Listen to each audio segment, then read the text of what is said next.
The Clone Wars continue, and our journey now takes us into the heart of Season 3.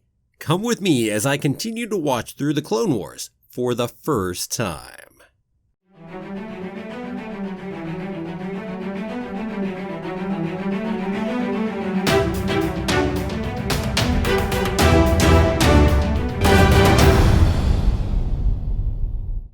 Well, hello there! My name's Jeremy and welcome back to Freeform Disney, where I talk about all aspects of Disney, from the animated movies to the theme parks to Star Wars, Marvel, and Pixar, and the TV shows, and everything else in between. And that is why it's Freeform. And keep coming back every day for new daily content. If you're not subscribed yet, don't forget to hit that subscribe button. Well, heidi-ho, neighborino. Not a very Star Wars greeting, but hey, there's where we're going with. Onward into Season 3, and this week, I have a set of episodes that I like considerably better than last week. I was having a bit of a downer like last week was, but hey, this week makes up for it. So let's jump on in. We're starting up with Season 3, Episode 9, and that is The Hunt for Zero. Now this is essentially the end cap to a bit of an arc that we've been having over the last couple episodes. So Obi-Wan and Jedi Knight Quinlan Vos are headed over to track down and capture Zero. And this means that we're off to Nal Hutta because, well, the Hutts over there are the ones that have Zero in their clutches. Now, I definitely do like that the Hutts don't get translated by subtitles during the course of the show. It just feels so fitting and puts me more there. That was a good choice, I loved it. So what about Obi-Wan and Quinlan Vos? Well, Quinlan Vos is an interesting character. Obi-Wan's not a big fan of him. And Quinlan Vos seems to be like this whole hippie combined with the Native American thing going on. It's a little stereotyped, but he's a fun character though. So, take that how you like. Overall, I like him as a character. It was kind of neat getting a little song and dance show over there in the Hutts. It was kind of like our mid-episode entertainment for the episode. And who was giving that? Well, it was Cy Snoodles, who you may remember from the revised version of Return of the Jedi. Not the original, don't go all the way back. But once we changed things, we brought Cy Snoodles in. She's that big lip singer there, and guess what? She loves Zero. Or at least she did. And frankly, she easily gets past the dumb guards. It ends up breaking Zero out, and off they go. This means that when Quinlan and Obi-Wan get there, well, guess what? Zero's already gone. Not that the Hutts yet are aware of it. And Quinlan, by the way, has this really cool ability to go get visions by touching stuff, so really good at the whole Jedi visions. He's kind of almost got a dead zone thing going on. Something like that. And hey, I like detective stories, so the way we go about this to start off with, and the film noirish kind of aspect of what's going on in this episode, I mean, I like that off the bat. It probably raised this episode up by a point or two in my estimation, just because I'm a sucker for that kind of story. So who else do we get in this episode? Well, guess what? Cad Bane and Toto are back again, because we've got to add our third party in there. So essentially we have two different people chasing after Zero and Cy Snoodles. Who will get to them first? Dun dun dun. So off we dash off to Zero's mother's house. And Zero's able to go get a spaceship out of her and get the heck off the planet. Yay, off Nal Hutta. And by the way, she's an interesting character. And not too pleased with Jedi knocking her doors down and destroying them as well. Guess what? I would think you shouldn't be. So off we go to this purple planet called Teth. Apparently it's this big jungle planet with lots of rocks on it. And Zero's dad's crypt is over there. And apparently he hid it from his mother because he just didn't want her to have to deal with the fact his dad was dead and everything else involved with that. I mean, it's a nice little piece of character for him. Now that's where Zero hid his little diary with all kinds of information on what the Hutts were doing and their skeletons in their closets. But guess what? Our big-lipped singer double-crossed Zero, stole the diary, and killed him. Boom. It's like, yo. Nice twist. Not the most unseeable twist coming, definitely, but it was a nice one. So what happens next? The episode's not quite over because we do have this whole fight between Cad Bane and the Jedi. And it's a good, fun fight. I really enjoyed it. We also got interesting little information about how the Separatists are paying $1 million a head for a Jedi. It's like, whew, dang. Well, anyway, I liked this one. This was fun. And it also feels like we definitely got some setup for some story threads involving the Hutts later on, and I'm curious to see some more of that. Maybe some more Gardula or Jabba or etc. Yeah, let's move on. Okay, now this one is the best episode in the first half of Season 3. Heroes on Both Sides. This is just a lovely chance to really expand the way we look at the Star Wars galaxy and not be so black and white, but really note all the shades of gray and also be able to attack our own biases and how we've been propagandized, shall we say. So there's a good bit going on in this. First off, the banking clan and the Trade Federation are really working to get a bill to deregulate the banks so they can make a whole shit ton more money. And of course, this is all being done under the guise of needing to pay more for war, and where will the Republic get its money otherwise, because they're near bankruptcy with all the money they've been spending. So they hatch this plot to go make sure there's an attack on Coruscant to help grease the gears, shall we say. But in the meantime, Padme really wants to go ahead and try to work for peace. Now, it isn't going to be easy to go ahead and do this. And the reason is because, guess what? It's illegal to actually have an official meeting with the Separatists, because we're not going to go legitimize those bastards. Oh, what a mess. Yeah. But now it's not just Padme going, because Ahsoka's going to go too. And one of the things you notice when you see them is, guess what? It looks like there's new outfits for both Anakin and Ahsoka. I mean, very nice. Definitely moving closer to episode 3 as far as Anakin's outfit is concerned. And Ahsoka's outfit has a heck of a lot more personality to it than it did before. So definitely liking this better. Also, Ahsoka looks like she might be a little bit older in there. Like we've gone ahead and maybe given her a little more height. Not sure. I'd have to check a little closer to see that. Well, anyway, Ahsoka talks about how she really doesn't understand politics. All she knows is the Separatists are evil. Anakin, the Separatists believe the Republic is corrupt, but they're wrong and we have to restore order.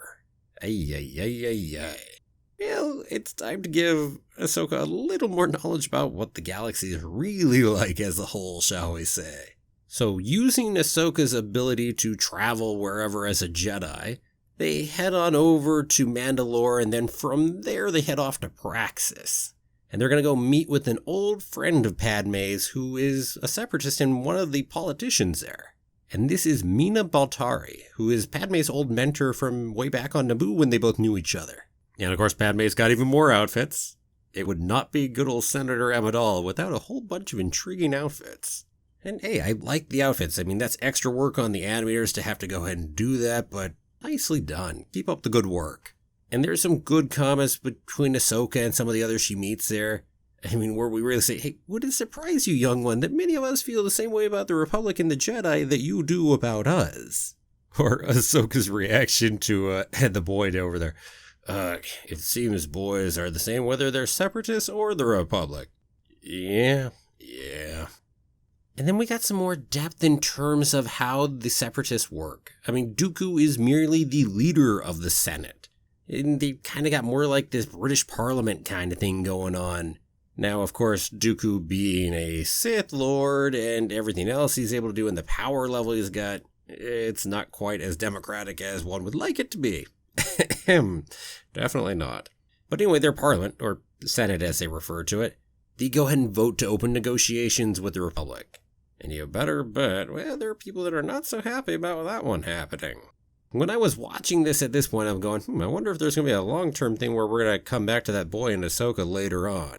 And heck, definitely I can tell you I'm hoping to see more of Mina Baltari. That's definitely what I was hoping for at this point in the episode. So we jump back over to the Republic, and we've got Palpatine making these comments of, hey, can we really believe that they're truly ready for peace? They slap our hand away every time we extend it. Of course, Palpatine's really behind that, but that's another matter entirely. And hey, don't worry, they've got better plans. So there's this big Separatist attack on the power generators on Coruscant. And that leads to the banks getting deregulated, just as they were hoping. So lots of explosions and destructions elsewhere on Coruscant. There are definitely tons of good things in this episode. I mean, Ahsoka seeing the politics of war are not quite so black and white. Her great new outfit, Anakin moving the outfit, even if we only see him a little bit. The new characters we brought in. Definitely nice. I mean, this was the first episode for the season for me that was like a really good one. And it was great to be back there again. And I've also got to say, Padme and Ahsoka, I feel often have gotten shortchanged by this show here in their own episodes. So, heck, the two of them together in a really good episode, that's a very welcome change of pace, I think. And also, I've got to say, this episode had the courage not to need to, say, add an assassin following them or something else of that like, which we've seen before, just to give us spice or action to the episode. So it did a really nice job, and I definitely loved this one here. Oh, and one last piece of bonus points. They lose in the end. They don't succeed, which I give as a good credit. You don't have to be able to win every time. Sometimes you lose, and that's certainly the case here. I mean, heck, let's be honest, we all know where the end of Clone Wars goes, so they're going to lose big time there. But my point is here in the middle, and just in this episode, they don't win. Okay, next up, we head further into the politics. So this is Pursuit of Peace, the next episode. So this is the aftermath, a bit of what happened with that droid suicide bombing, and now the plot of this episode is to stop a bill that would pay for a whole bunch more troops. Really the whole reason you passed the other bill to go get the money to be able to do it. So we got the Ryloth senator yelling and calling Padme a traitor. How dare she be against the troops? Dang, bud, I thought you were in favor of peace too. Dang, man. Messy, messy, messy. And then we find out that Mina Bonteri was assassinated. Yeah, who Padme just met last time, by Dooku, who of course will blame it on the Republic so as to flame the fans of war. And I'm sad on this. It's such a waste of a potentially really interesting character, and frankly, it didn't add much at all to the episode. I think you could have not had it and pretty much had the episode go exactly the same. So, I'm sad on that one. I mean, don't get me wrong, I'm okay with characters being killed off. I love things that work that way in different pieces of fiction. Shall I say A Song of Ice and Fire, anyone? But this felt like we just killed her off to kill her off, and, dang, oh well. Dang. Well, anyway, let's move right on. So we've got some good discussions going on between Padme, her uncle Ono, and Bail Organa, where they're really getting a whole lot into how to go defeat this bill, and, well, they really focus on how the social services have suffered due to the war and the expenses, and they're going to go use that line on it. So now we've got some bounty hunters, and in some cases we recognize a little from the whole Senate hostage episode the other time. They're busy working to intimidate senators to help make sure they all vote the right way. And let's take Padme out of the picture. So we get a whole big ol' action scene for Padme as she's busy fighting and chasing to avoid an assassination attempt. And she, of course, successfully avoids it. And then the bounty hunters attack Bail Organa, because he was going to give the big speech that would convince everyone, because everybody loves Bail Organa. And they respect Bail. And we really talked a little more and showed how people respect Bail here, which was a nice touch. But this means because Bail got attacked, well, he didn't die, but he certainly got injured, so Padme has to give the speech. And she finds her self-confidence and gives a great speech, which apparently convinces enough people. So, I mean, it didn't seem like a very impressive speech to me, but hey, it worked. Now, one thing I definitely loved, the closing note of this episode. Palpatine just had this great little closing note along with the Speaker of the Senate. And it just gave me this whole House of Cards vibe going on. Palpatine's like, "Isn't it remarkable that one can have all the power in the galaxy, and yet the words of a single senator can sway the thoughts of millions?" And the Speaker, "What do you plan to do about this?" "For now, we must adhere to the principles of our democracy. We must let the wheels of the Senate turn." And I've got to say, this ending piece definitely adds a point or two to my personal score for this episode right here. I mean, this was definitely a decent episode overall. I mean, it had a little bit of clichéness, ham-fistedness, definitely at some spots, but it had a number of good aspects and a really good ending. So yeah, that was cool. Next on, we move on to Senate Murders. Now, this was technically Season 2's Episode 15, but chronologically pas here. So we're still over in the Senate, and we've got another bill. So now we've got a bill by Padme that will decrease the number of troops. So we successfully stopped it from being increased, so how about we try to decrease it now? We get to spend a little time really seeing Senator Halle Bertoni from Kamino, who, unsurprisingly, is trying to increase the number of clone troops because that kind of is going to come from Kamino, at least in good part. We also get to meet Senator Dichi, although he won't be around for a long time because he's going to die here later on. And he's this patronizing, sexist, super patriotic dude. Yeah, you get the idea. So good old Uncle Ono is the one leading the efforts here. But then, dang, Ono Far dies from a heart attack at the little party that Padme and Mothma and Uncle Ono and everyone was having. Dun dun dun. Of course it wasn't accidental or just a real heart attack. We had this little small but influential gathering for a quick service as his body was put onto a transport. Neat to see that gathering of people like that. Then we brought in Lieutenant Devo, who is a diva, and really, they purposely tried to make him a bit of an annoying character. The only problem is they succeed at it, so I'm not the biggest fan of him. I mean, he was also back there in that Pantoran kidnapping episode. I don't know if I really talked about him at all, but yeah, so he's back. I mean, he plays this stereotype, but again, I think they just go a little far with it. There are aspects to like about him, but yeah, anyway. And Palpatine's all like, "Murder, it's inconceivable." "Sir, thou doth protest too much." So Padme and Bail take it upon themselves to go off and investigate. They sure don't trust this guy to go really do his work. And so we go off on this whole big adventure. They go to the docks, almost get killed. They go find out that Senator Dichi's been stabbed and dead. And so obviously it must be Bertoni, the Kaminoan senator. Because heck, on top of that, it's a poison developed by the Kaminoans, which only kills Rhodians. And then, well, we figure out the obvious here, which is, what about little Lolo over there who's not seeming suspicious at all for everything she's doing during the episode? Oh yeah, she kind of was seeming more than a little suspicious. It likes its film noir aspect, but it plays it cliche enough that you could catch that was Lolo way back near the beginning of the episode. Anyway, Lolo's the one who did it because Uncle Ono, if you remember, he actually went ahead and brought in the Separatists way back when and actually tried to capture Padme and betray her. And that was, I think, back in season 1. So Lolo's got a bit of a chip on her shoulder about all of that. And decided to go ahead and murder him and then murder anybody else who might be aware of it. Yeah, good old mess. And all of this ends up leading to that vote failing. So guess what? The manufacturing of clones will continue. So who gets the last line? Good old Palpy does. "The victory of the clone army for now is the only thing that can lead us to peace." Sure it is, Palpy. Sure it is. So ultimately, I mean, it was trying to be a better episode than I think it was and just didn't quite pull it off well, but certainly it had its good moments. Okay, here we go. Now this is what I've been waiting to talk about. Well, okay, one of the things I've been waiting to talk about. It's not the only really good thing here in season 3. But this is should I spoil it? Yeah, sure, let's do it. This is my favorite arc so far in the entire series. It was just done so well as an arc. And it feels like 3 very connected episodes. So this is, I'm going to call it the Night Sisters arc, and starts with the first episode being Night Sisters. So this is a very Ventress-focused trilogy. And by the way, off the bat, let me tell you, that's intriguing. We're actually going ahead and focusing on one of our villains, quote-unquote, and making them the central character. That's pretty neat. It's the first time the show has gone ahead and done that. And I love the inventiveness and willingness to go somewhere else to do that. Kudos right there. So we start off with this Battle of Sullust. And wow, I mean, Ventress's fighter is a cool fighter she's in.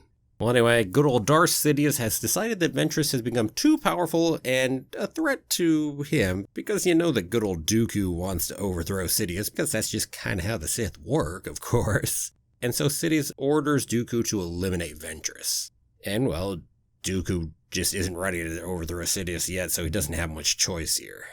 "You failed me for the last time, and now you shall die."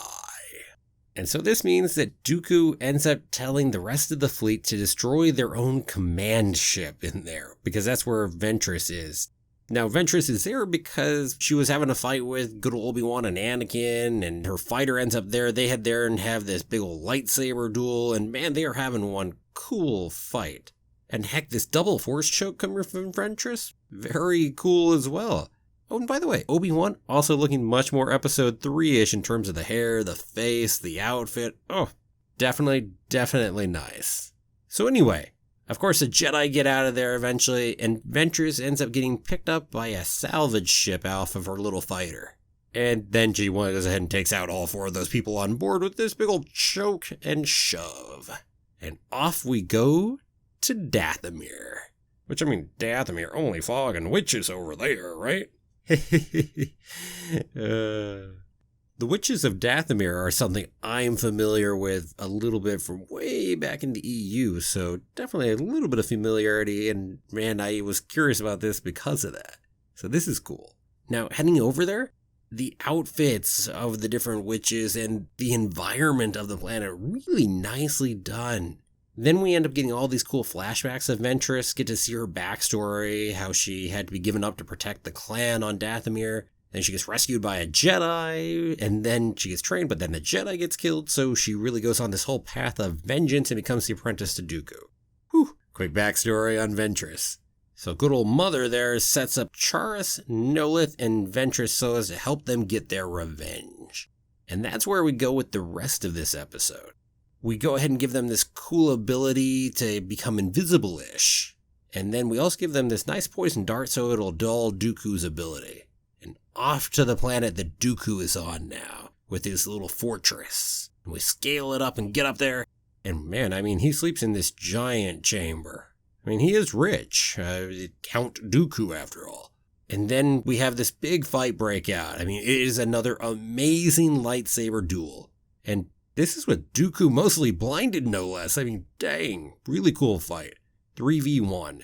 And how does it end? I mean, it ends with this big force lightning, one of Dooku's signature moves here, definitely in order to save his ass when he's in trouble. And, well, he does. They get tossed out the window from the force lightning, and they end up having to retreat.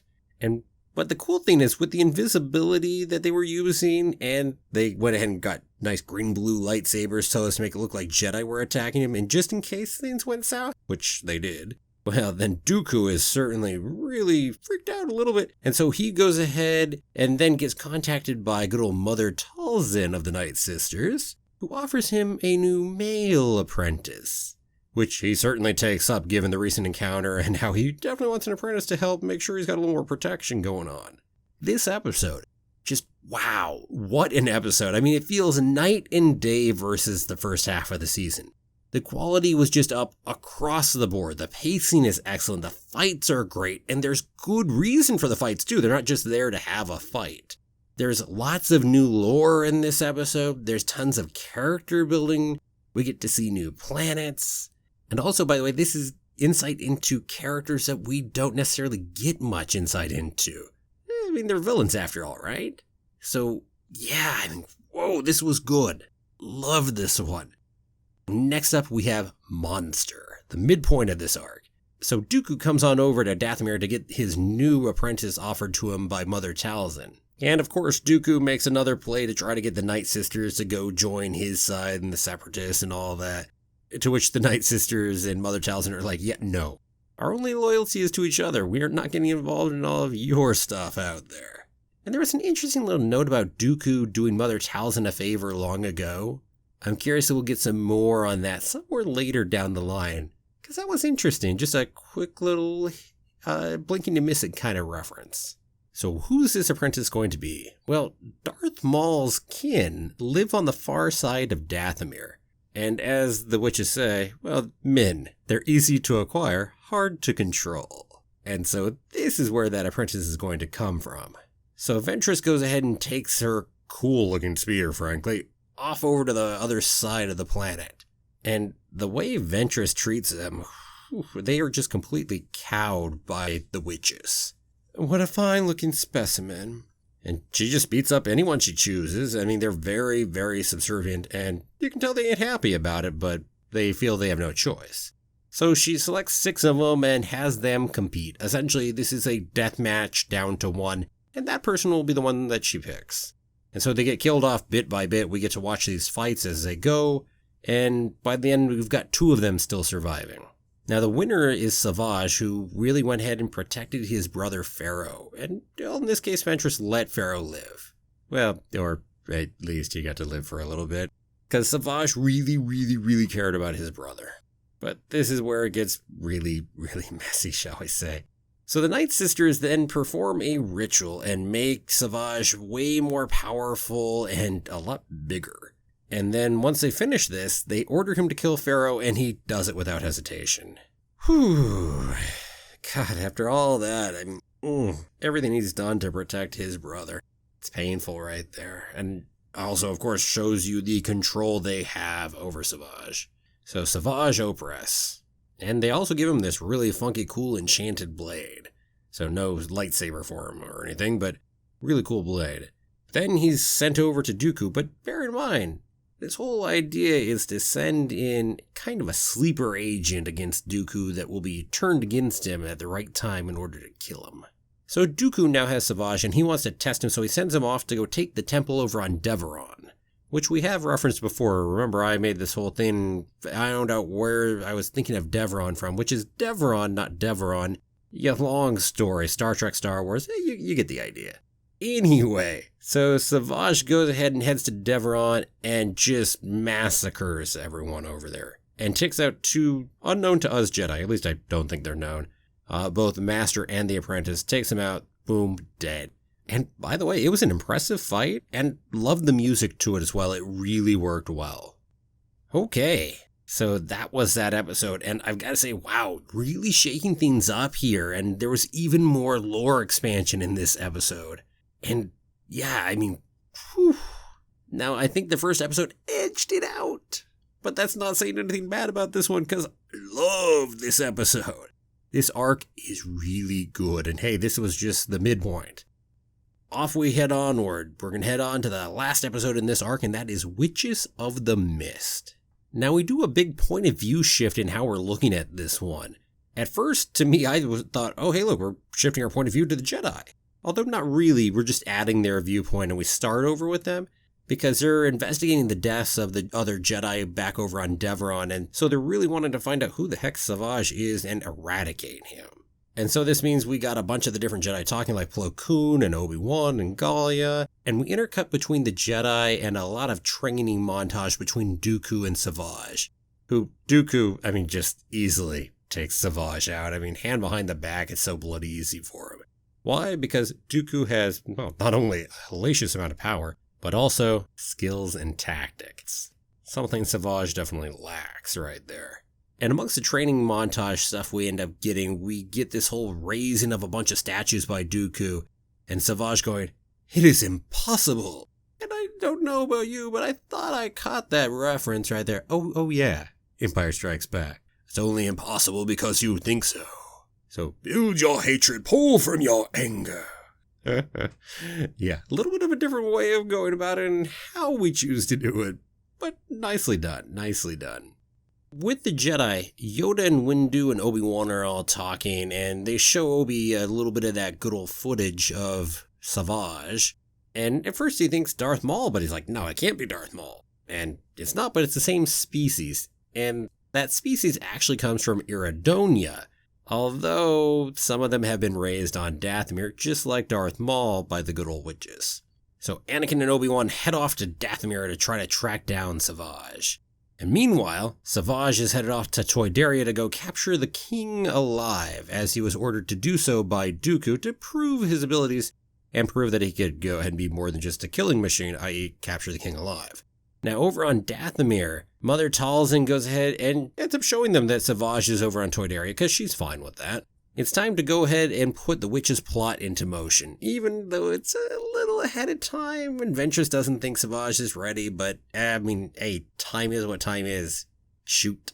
So now we're building up to that final fight. So over on Toydaria, we've got this good but quick fight between Obi-Wan, Anakin, and Savage. And in the process, in order to be able to keep going, Savage ends up killing our good old king of Toydaria. Which, sad to see the king of Toydaria die, but by the way, unlike other deaths where I've commented, like earlier in this same video, it was a good death. The death served a purpose. Maybe not so much for the king of Toydaria, but certainly a real purpose for this episode. And so I'm not complaining about this death and how it was done in that sense. So Savage heads on back up to the ship where Dooku's there, and Dooku, of course, punishes him for his failure. Yeah. You can guess how he does it. And Ventress ends up showing up, so we get this 2v1 fight against Dooku, but I am sorry, Dooku is still just that powerful and that cunning and strategic in how he fights. And by the way, that Force Lightning sure as heck helps him make it through. Without that, he would not have been pulling it off. He just keeps hitting Savage with it over and over and over again. And really, this turns Savage. He eventually just turns on the both of them, and he's like, screw you both. Well, Dooku ends up escaping, Ventress chases him. Savage then ends up getting confronted with the Jedi, so Anakin and Obi-Wan and Savage have this big fight. And, wow, we just keep going. Ends up being, Dooku easily beats Ventress in the one-on-one, but Ventress ends up being able to escape. In terms of Savage and the Jedi's fight, Dooku turns all the droids on Savage, cause he ain't got no use for you no more. And so Savage also escapes. Everybody escapes out here. Now the Jedi go ahead and escape as well. But they were good fights. And an impressive multi-layered fight that just kept changing as it went. And that was a nicely done aspect to it. So what about the ending of the episode? Because the ending of this one really adds that much more to it. So we end back on Dathomir with Mother Talzin, and then Savage comes on in, tells her how Ventress betrayed him. And then the mother sends him off over to go find a certain someone out in the Outer Rim. That certain someone being Darth Maul, who is in exile. And the way that Maul reveal was done was superb. Loved the reveal. Very, very nicely done. I definitely knew Maul was coming up at some point in this show. As much as I've tried to avoid spoilers, there's certain spoilers that are a little hard to avoid right there. But that really didn't diminish the value of this reveal much for me. It was just so well done. So as far as this episode, I think the intercutting with the train sequences hurt the pacing a little bit during this episode, even if overall this was really well done. There were some great fights, loved the variety as we went into there and how they were put together. And this was one jam-packed episode, even if it felt a little rushed, but really jam-packed, great episode. And this arc, it fired on all cylinders. All three of the episodes were really good. One of the few arcs in here that have just been that good across the board all the way through. So this one, definitely over the top. Now, I'm not telling you that any of these three are actually my favorite episode, because intriguingly, that still goes back to that Duchess of Mandalore arc at this point in time, until we get a little further into the show. But the interesting thing also on the Duchess of Mandalore, it feels more like three separate but connected episodes, whereas this set right here with the Night Sisters really felt like a three-parter. Just this episode and this arc just makes me go, wow. Dang, it was so good. Give me more of this. That's what I've got to say. This arc just knocked my socks off. And I can't wait to go ahead and bring in Darth Maul later on. Superbly done. Loved it. And heck, last time I told you that my current favorite arc of the series would be in this next video, and that certainly was it. Now, in case you're curious, my current favorite episode is coming up next week. So, a little tease for you on that one. Now, given that, some of you probably will have a guess for which episode I'm referencing. You'll get to see if your guess is right or not next week. So you'll just have to come on back next week now, won't ya? And until then, let me ask you, what'd you think? What did you think of Ventress's arc? Did you love heroes on both sides as much as I did? Let me know down below in the comments. And thanks for watching. If you liked the video, please give it a like, share it with your friends, and don't forget to subscribe if you haven't done it already.